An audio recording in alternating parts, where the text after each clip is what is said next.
এবার তিনি সরাসরি পিয়ার নির্বাচনকে হারাম ফতোয়া দিলেন। শরীয়ত এটাকে সমর্থন করেন, মুসলমানদের সুযোগ নাই। এর আগে তিনি অনেকবার বলেছেন নির্বাচন হারাম, এখন চলমান বিষয় নিয়ে তিনি মুখ খুললেন পিয়ার পদ্ধতি নির্বাচন সেটা নাকি হারাম। তবে এই গেমটা যারা খেলছে তারা ঠিক মতোই বুঝছে যে হুজুরদেরকে থামাতে গেলে হুজুর লাগবে, পিয়ার পদ্ধতিতে নির্বাচন আমি এটার পক্ষে না। এবং এই খেলাটা খুব ভালো মতোই খেলছে আমাদের আব্বাসী সাহেব।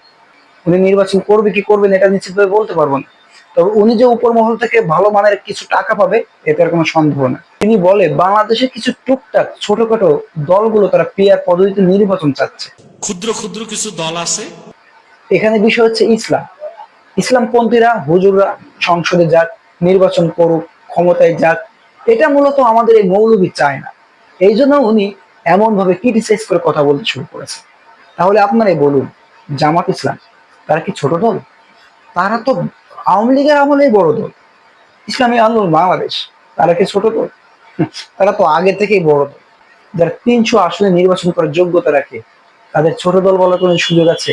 এই জন্য যারা চেয়েছিল হুজুরদেরকে দমানোর জন্য হুজুর লাগবে, ঠিক তাদের মুখপাত্র হয়ে আমাদের আব্বাসী সে কাজ করছে।